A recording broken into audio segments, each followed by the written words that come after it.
All right, so let me talk about the first couple of cryptography challenges. And the first one is password hashes. So let me get let's clear this. All right, so let's make a script with this stuff and talk about it. hash1.py.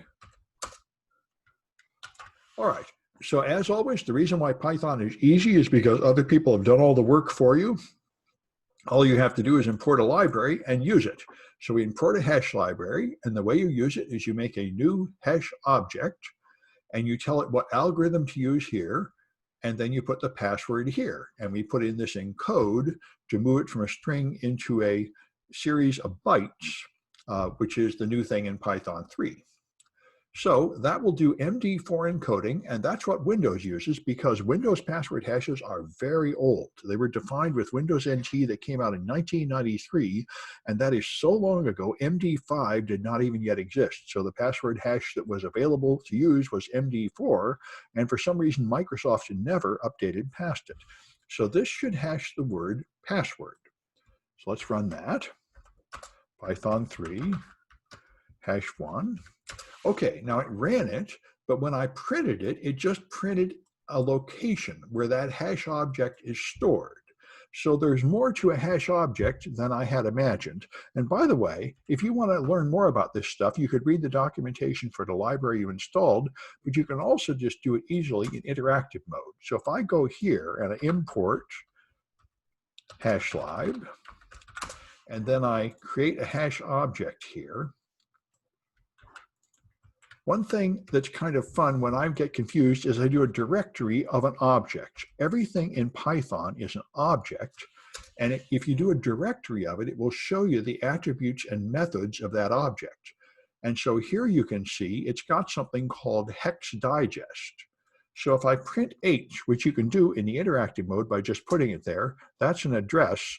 But if I do the hex digest method of it, then I get the number I expect, which is the long hexadecimal hash. So that's a way to do it. Anyway, I'm going to get out of this with exit, open and close parentheses. And so let's add the hex digest to our program.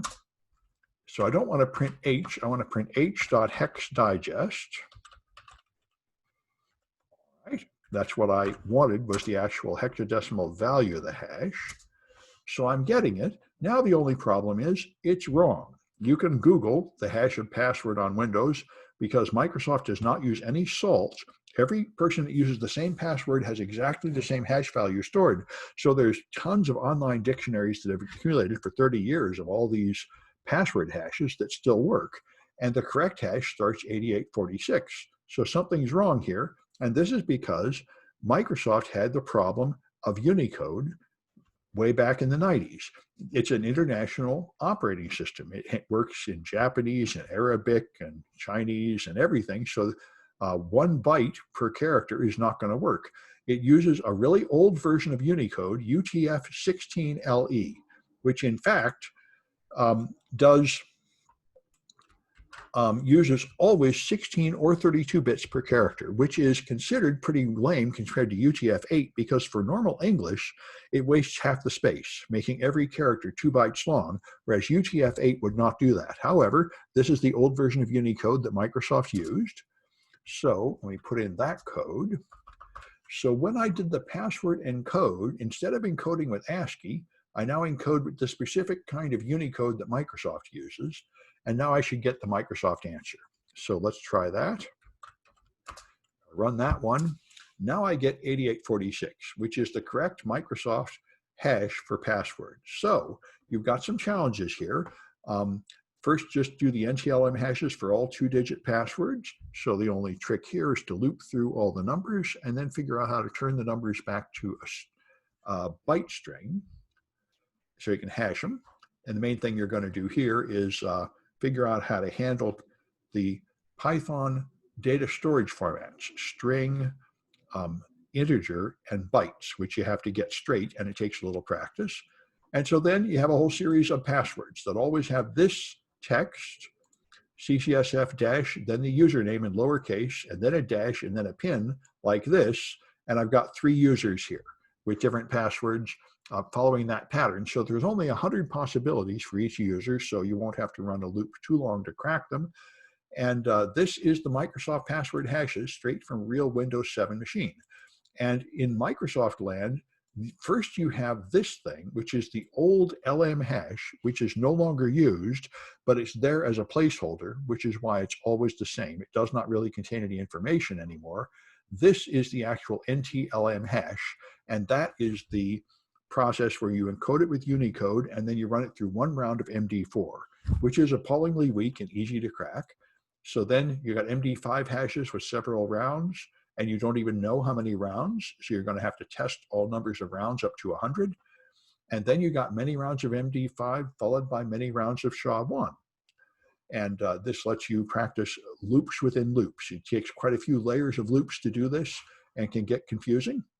And then we can talk about Linux password hashes, which are millions of times stronger than Windows password hashes. Linux password hashes have a salt. So if you look at a Linux password hash, it's got a type number at the start. This is type 6, the most modern and secure. And then it's got a salt, which is this stuff up to the next $sign, about 16 random characters. So if you have two users with the same password, like password, they will have different hashes because you add those characters to the password before hashing. So if another user chooses the same password, it adds different random salt to it. So it is not the same password hash at all. So first you have the salt, which is not concealed, and then you have the password hash. And where Microsoft would have used one round of MD4, this in fact uses 5,000 rounds of SHA-512. So it's a much lengthier calculation, and that's by design, so you cannot try as many of those passwords per second. So it's very hard to crack Linux password hashes and very easy to crack Windows password hashes by just trying a list of guesses. Anyway, so here's some Debian 10 password hashes to crack in the same format. And then I went on to try LastPass hashes. LastPass was hacked at one time and some password hashes were dumped, and there was an argument about this. So they say LastPass uses 100,000 rounds of this SHA-256 based password key derivation function. So you can do that in Python too, and you can crack these passwords. And so I thought that would be good, clean fun. And then you can try the Caesar cipher, which is very simple. You know, the Caesar cipher is the ancient technique where you just move all the characters forward a few letters. So A turns into D, and B turns into E, and so on. And so I've got some challenges. You can encrypt that in Python. Here's the classic Caesar cipher. Here's something to encrypt. Here's something to decrypt with Caesar cipher. And then you can start decrypting binary data. So here you've got hexadecimal data.